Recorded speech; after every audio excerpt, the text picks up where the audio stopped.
What's up, family? Man, I want to have a real heart-to-heart with you guys. Um, Originally, I planned on making this video with my sister. Um, but as I slept and meditated this morning, I felt that, man, I had to get up and walk out into nature by myself. And I had to make this video by myself. Um, and you'll understand as I go along, This video, we're going to talk about my journey, my faith in God, and I talk about my relationship with God a lot. And man, people don't understand my relationship with God, and to each their own, you know what I mean? I'm not a religious person by any means. I do not subscribe to any religion of any kind. I don't tolerate, condone, accept religious dogma for my life. For my life, to each their own, but for my life, I don't do that. A year ago, well, many of you know that in 2014, my brother passed away from colon cancer, and the following year, my wife passed away from breast cancer. 2020, I was talking to my sister who lived in North Carolina, and I lived in California at the time on a ranch, about 55 acres. I had a huge garden. I worked with a lot of kids. I have a nonprofit organization, Life Changing Results Academy. I bring kids up and teach them about animal husbandry. I raise chickens, rabbits, ducks, and just all that stuff, right? And so 2020, I was talking to my sister on the phone, and she's trying to get me to move out here to North Carolina with her son and her husband. And my words at the time was, hell fuck no. You know what I mean? Hell no, I'm not moving to North Carolina. What the fuck I got out in North Carolina? What the hell I want to do out there? I got everything I need right here. You know what I mean? Why would I leave this behind and move out to North Carolina?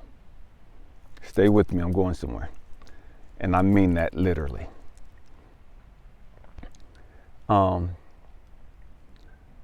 Last year I started this channel on August 23rd, Kobe Bryant's birthday. And at the time I met this young lady. I didn't meet her, I knew her from high school. She was my first crush, you know what I mean? And on August 23rd, the same day I started this channel, she reached out to me and we reconnected for the first time since, 10th grade. And so one thing led to another. We started dating each other. I started getting feelings for this young lady, fell in love with her. Things didn't work out. And it was hard, you know what I mean? It was challenging. Stay with me, I'm going somewhere. And I was going up the lake one day, and I could hear God say, you passed the test. And I was like, what test? What are you talking about? He said, Elijah, you passed the test. I said, okay, good, great, thanks. What test are you talking about? He said, Elijah, I asked you to go up to San Jose. I lived in Three Rivers at the time. And San Jose, where I was born and raised, was about a 4-hour drive, 4.5-hour drive from my house at the time. And that's where this young lady lived. And so, again, I'm not really a religious person. I'm not a religious person at all. You know what I mean? But I've had a relationship with God for a long time. Stay with me. And God had told me last year to go up to San Jose and visit this young lady. And she asked me to go to church with her one day. I don't do church, you know what I mean? I'm not into the dogma, I'm not into the self-righteousness, I'm not into the judgment and the arrogance of people, you know what I mean? And man, it's just, but because of this young lady, I was willing to do it. I said, okay. And I was explaining to her my relationship with God. Stay with me. I told her, I said, yeah, I'll come to your church, check it out. Once. You know what I mean? Once.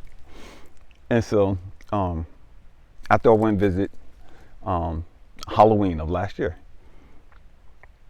I went to church with that Sunday. I was driving back home, and God was like, okay, that was great. Now I want you to drive up here every weekend and go to church every weekend. I'm like, what? Oh, heck no, you tripping. This is what I'm telling God, that he's tripping. I'm not making no commute, no 4.5-hour drive to San Jose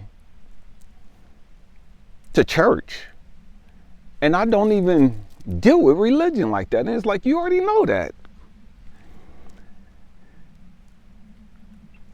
I heard him. He's like, Elijah, I'm not asking you. I'm telling you. He's like, oh, you could drive up to San Jose to see this young lady.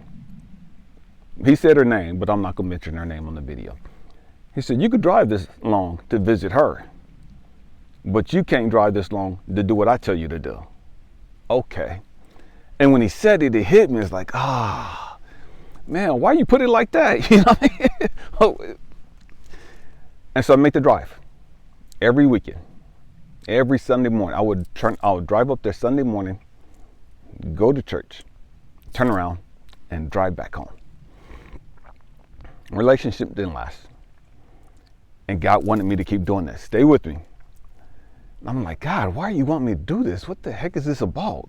Man, you and I have a great relationship. When we've had a great relationship without me having to drive all the way up here in a big Chevy Silverado truck, V8, you know what I mean? Man, it's middle of COVID, you know what I mean? Ain't no jobs really, man. How much, I'm working at the time, stay with me. I'm working at different people's ranches and stuff up in Three Rivers, odds and ends jobs just to make stuff happen, you know what I mean? But all the schools, everything is shut down. And so it's like, my source of income was gone except for me doing little odds and ends jobs, He said, Elijah, just do as I tell you to do, and I'll always provide for you. And I know that, but it's like, man, I didn't want him having to make me drive all the way up to San Jose 4.5 hours, you know what I mean? And so I started going. And then he said, I want you to join the church. And I was like, oh, no, man, why? He said, just do it. I said, man, if I join the church, then I got to commit. I'm not trying to commit to these people. I'm not trying to be up here all the time. Again, he said, I'm not asking you. I was like, gosh. So I joined the church. He said, okay. Now I want you to start paying tithes and offering. And I'm like, oh, no, this is right. I'm done. Nope. You already know my issue with church folk and their money. You know what I mean? You already know my issue with church folk expecting and demanding that you give them money. Nah, I'm cool. I'll pass. Anything but that guy. You know I love you. You know I'll do whatever you ask me to do. But, man, you don't cross the line. You know what I mean? He said, Elijah, I'm the one that blessed you with the money. I'm the one that preserved your truck to allow your truck to make it up here safely each and every time you drive up here. I'm telling you to pay your tithes and offering.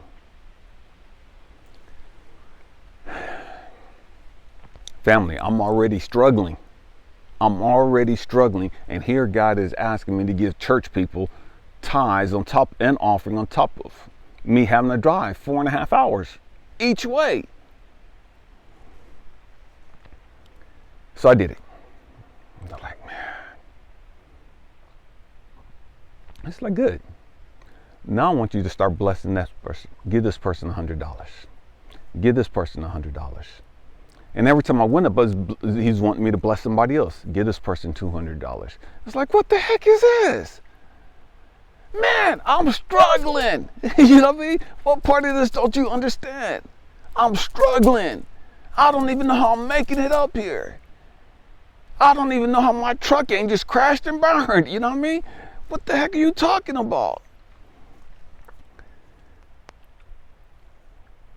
He said again, I'm not asking you to give it to this money to these people. I'm telling you to bless them, sow into their lives. I said, God, man, I'm struggling. Again, voice, I didn't ask you that. Are you going to do what I told you to do or not? So I did it. I did it. Like a week later. And again, I'm driving to San Jose to this church, and I would see this young lady at church. We're not even talking no more. She don't just ghosted me. You know what I mean? We ain't even talking no more. You know, she broke my heart, crushed it. You know what I mean? And I'm looking at her at church, shouting and dancing around and acting as if I don't even exist. Not even acknowledging my presence. You know what I mean? I wasn't driving to see her. I was driving because God told me to. Stay with me. But seeing her was like re-breaking my heart all over again because I couldn't even talk to her. You know what I mean? And nobody knew that I got my heart broke. And so I'm having to drive 4.5 hours to church in the winter, in the fog, you know what I mean? And I'm struggling financially. But I did it. And so it was about December time frame. Excuse me, it was about February time frame. I was driving around the lake. It was either late December or February. That's when I heard God say, you passed the test. Well done. You passed the test. And I was like, what are you talking about? He said, Elijah, I just want to see how far you would believe me and you would trust me. I already know what you're going to do. I needed you to see how far you were willing to go for me. Stay with me. I'm going somewhere. I'm taking the long route today. Stay with me. You passed the test. I said, okay, God. A couple months later, summertime, he said, I got one more test for you. I was like, God, I'm done with these tests. You know what I mean? I'm done. You know what I mean? Me and the young lady started talking again. Stay with me. We just started talking. Everything's going good. He said, Elijah, I want you to walk away from everything on this property. Walk away from the property. Walk away from your limited Mercedes-Benz out there. Walk away from all the food and supplies you got stored up out there. Walk away from all the art. If you look at some of my old videos in the beginning, I had a book, a library room, and had over 800 books, and the great majority of those I had read. Art collections from Africa, from Italy, Asia, just all over. I love art, you know. And he was like, I want you to walk away from it all. And I'm like, oh, what the fuck? Are you serious? So walk away. Load up your truck. I said, where am I supposed to go? What am I supposed to do? Sleep in your truck. God, you're asking me to go be homeless? That's not the God I know. I don't worship no God that's going to ask you to just give up all of this to go be homeless when you ain't got to be homeless. You know what I mean? And so I did it. I did it. Slept in my truck every day, got up and went to work, doing all these odds and ends jobs. Nobody knew that I was homeless. Nobody knew that I was living out of my truck. I would go to the gas stations. I would go to the laundromat, and while I was washing clothes there, man, I would go to the bathroom and wash up. And I did that still driving to San Jose every Sunday, going to church. They didn't even know that I walked away from my home. They didn't even know that I was homeless. And I still made the drive. You know, on Saturdays, I would go to the nephew's house, iron my clothes for church, and boom, I'm gone. You know what I mean? And I have a lot of family where I came from in the Central Valley, a lot of family. But God was like, I don't want you to go stay with anybody. I want you to go stay out of your truck. And I did that. And I bring that up because in 2020, my sister's asking me to move out here to North Carolina. And it's like, oh, hell no. I'm not ever leaving Cali. You know, I was born and raised in Cali. I'm always going to rep Cali. You know what I mean? That's just me. You know what I mean? And so she was trying to get me to move out here to California. And it's like, no, ain't no way in hell I'm moving to North Carolina. And so I flew out. I said, I'll tell you what. I'll come visit you and stay a few days with you guys. I'm flying out to go see my youngest son's graduation in June of this year. I said, I'll tell you what, I'll fly out there and stay with you a few days. But I'm not moving to North Carolina. You know what I mean? Not ever. Why would I move to the South? You know what I mean? And I'm living up here in the mountains of California. You know what I mean? And that was my mentality in 2020. Stay with me, I'm going somewhere. And so now, my sister and I were talking. And she doesn't know that I'm homeless. I'm living out of my truck. Stay with me. And so I come out to North Carolina. Excuse me, before I get out here to North Carolina, I'm hanging out with my son. He lived down in LA, and I'm flying out to LAX. And his girlfriend at the time made me a crystal, amethyst crystal necklace. And I'm like, how did she know to make me an amethyst crystal necklace? Out of all the crystals to make, I've never met this young lady before, but on my first time meeting her, this is what she presents to me. But because I understand God and I understand synchronicities, and synchronicities are just messages letting you know that you're in alignment. You know, these are messages, codes from God, letting you know you're on the right path. Pay attention. You know what I mean? And so I fly out to North Carolina, to Georgia, for my son's graduation, and then I fly in to North Carolina. And as soon as I get off the plane here in North Carolina, I see at the airport as I walk off these stores filled with huge, giant amethyst clusters. You know what I mean? Huge. And I'm sitting there and it's like, out of all of the crystals in the world to have, you don't have any other crystals out here but amethyst crystals. Okay, God, I hear you. I see you. This young lady on my way to catch the plane gives me an amethyst crystal. I get out here, first thing I see, a bunch of amethyst crystals. That's my birthstones, my favorite color. You know what I mean? Stay with me, I'm going somewhere. So I'm like, all right, God, I feel the vibe of the place. You know, I'm like really feeling the vibe of the place. My sister says, man, it's so nice, man. There's like 3 lakes from the house in whoop-de-whoop. It's like, what? She's like, yeah. And I'm tripping because how green and how beautiful everything is out here, right?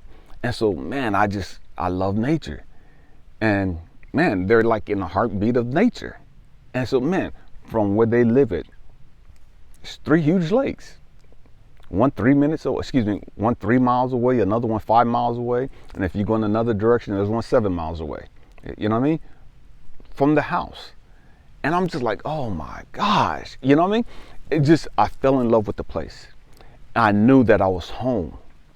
As soon as I got off the airplane and I saw the crystals, I felt the calming. I felt the presence. I felt the welcome back home. You're home. And I couldn't believe it, you know, because I never wanted to leave California. But I felt this drawing. And so my sister tells me that she's taking chemo. And I'm like, oh. Jimmy died from colon cancer. Cecilia died from breast cancer. And now my sister's taking chemo. All right, God. I'll go. I'll go to North Carolina to be with her. And then I start smiling. It's like, man, this is what you were doing all along. You were getting me to let go of my attachment to all that I had accumulated. You were getting me to let go of all my attachments to everything here in California. You knew that because Jimmy passed from cancer, that Cecilia passed from cancer. Soon as Kathy said she was on taking chemo pills, that I was coming. Soon as she said that, that was your way of getting me out here. So I talked to her and her husband, and like, hey, you know what? I'd like to move out here and help you guys out, you know, if I can, and stay here for a minute, you know, and get a job, get up on my feet. And they were like, yeah, they were all for it. So I go back home. I'm like, all right, God, how am I going to do this? I got a truck, the engine shot on it. You know, I was trusting you to take me all the way up to San Jose and back every Sunday. It needs a lot of work. It's not worth it. You know what I mean? I didn't have the funds to get a U-Haul. You know what I mean? And I couldn't find one small enough for just the stuff that I had. They had big ones, but nothing in my area, nothing small. You know what I mean? It's like, I'm not paying for no 20-something freaking foot truck because I don't need it. I don't have enough stuff to put in there. And so I'm like, all right, God, I need you to take me out to North Carolina safe. I'm going to trust you driving this truck because I believe that's where I'm supposed to go. In the beginning of my trip, I go meet my son, his girlfriend, and one of my nephews, and we go skydiving. Faced one of my fears. Accomplished one of the things on my bucket list. You know what I mean? I've always had this fear of heights, and I believe that I had overcame that. And the last thing I wanted to do to prove to everyone, prove to myself that I had overcame that fear was to go skydiving. Man, I did it. I had a blast. You know what I mean? While there, man, I forgot to bring it. Come back out to my truck, my tire's flat. This is the first day of my journey to head out here to the East Coast, right? My tire's flat. And so, take the tire into the shop. There's a flathead screwdriver about this long. Just the metal part that punctured the tire. Only that much of it was sticking out. The rest of this was inside the tire. And I kept it.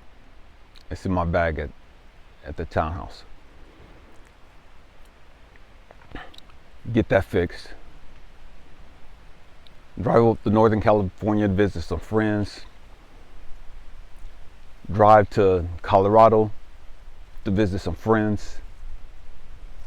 Stopped in Columbus, Georgia to visit my kids, and then drove out here to North Carolina.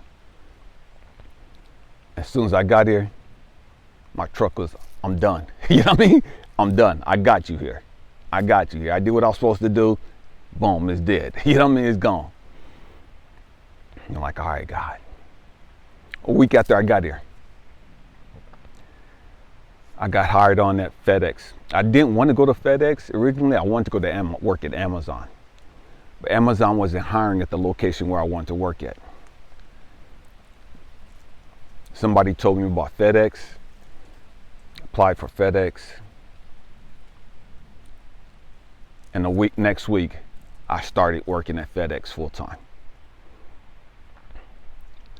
3 months after being there, well, a couple of months after being there, I met a young lady.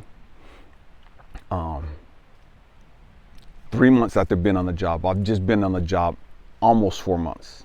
In another 2 weeks, it'd be 4 months that I've been on the job. Just got promoted to a manager as of this past Saturday. Why am I sharing all that? Because when I left California, I told people, man, I'm going into my promised land season. Man, the breeze is starting to kick up, and it's like, yes. I told people when I left California, I was going into my promised land season. I told them that God had a purpose for me out here and that I was supposed to be here. I didn't understand why. I thought it was just for my sister.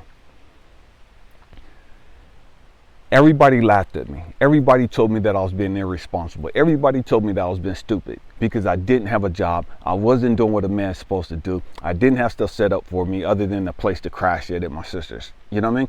But I didn't have anything to do as far as a job already lined up. But I believed what God told me, and he was go.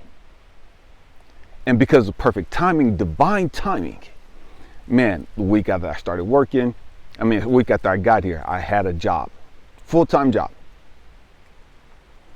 2 weeks after I got here, man, they were already looking at promoting me to a trainer position. I had never worked FedEx before, never did any type of work like that before. But they were already considering promoting me based on the work ethics that they saw me bring to the table. Stay with me, I'm going somewhere. And then I just got promoted as of Saturday. You know, Saturday was my first day on the job as a manager. So often, family, and here's the trip. When I got here to North Carolina, I had 600 something subscribers. That was at the end of end of July. In July when I got here, I got here mid-July, started working at FedEx July 21st.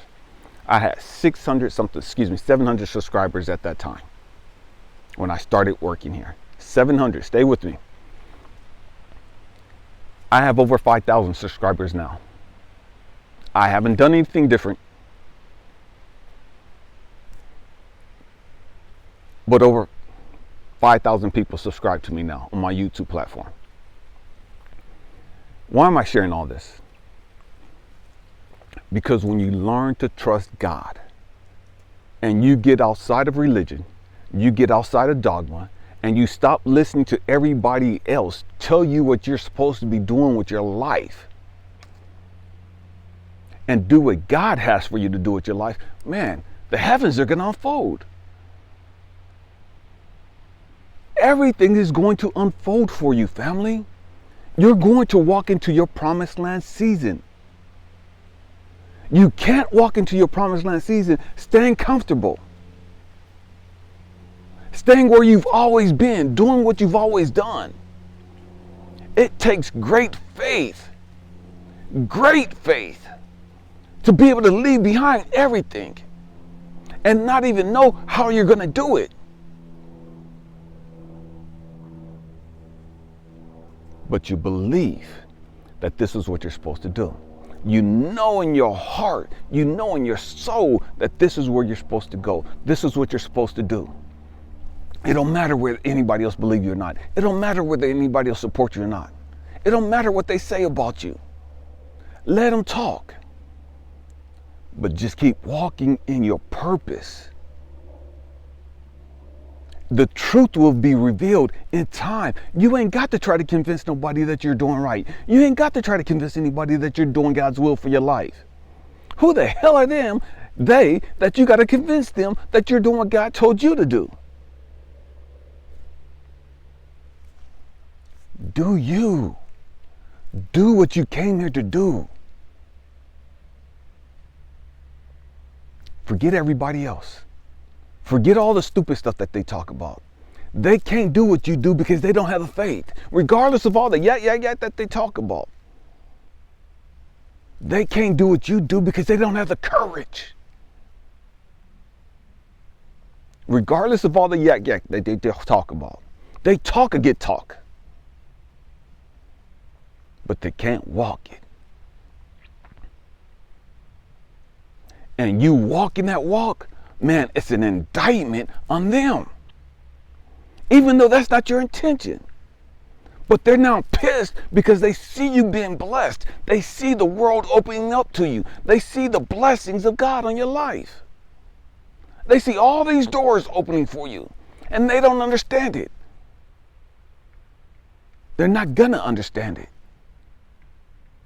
Because that's between you and God. You did what God told you to do. That's all that matters. That's all that matters. Is it scary? Yeah, it's scary. Is it challenging? Yes, it's challenging. Is it uncomfortable? Man, it's uncomfortable. Every single one of us have a journey to make. Every single one of us have a purpose to walk in. Everyone is not going to walk that journey. Everyone is not going to fulfill that purpose. And it is what it is. It is what it is. This video is kind of long. I'm bringing it to a conclusion. Family, my hope and prayer is that you find the courage to walk in your anointing, walk in the knowing of, man, it's all good. I say it all the time. Everything is always working out for me. All things work together for my good. If I know that, then man, how can I not know that, man, I'm going to make it out here okay? How can I not know that, man, I don't know the specifics. I didn't know the specifics as far as getting a job at FedEx. I didn't know the specifics of, man, just because I came at that particular time. I met the young lady that I did because I came at that particular time. Man, I went to the management team or to the manager that I went to, you know what I mean, who took a liking to me, who looked at what I brought to the table and was like, man, you got so much to offer. See, so many people, they see what you bring to the table and they want to keep you here and they want to keep you underneath them. Why? Because you make them shine. And so they want to keep you down there.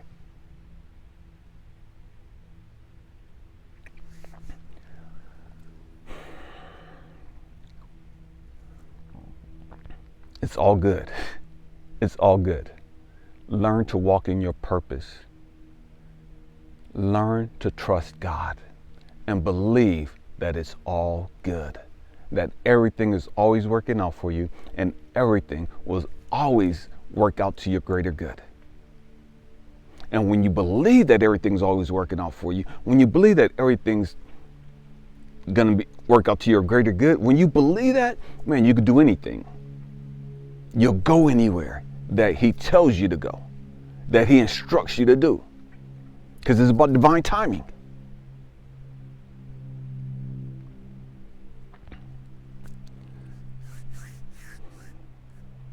May you find the courage to be all that you came here to be. I love you guys. Happy healing. Peace.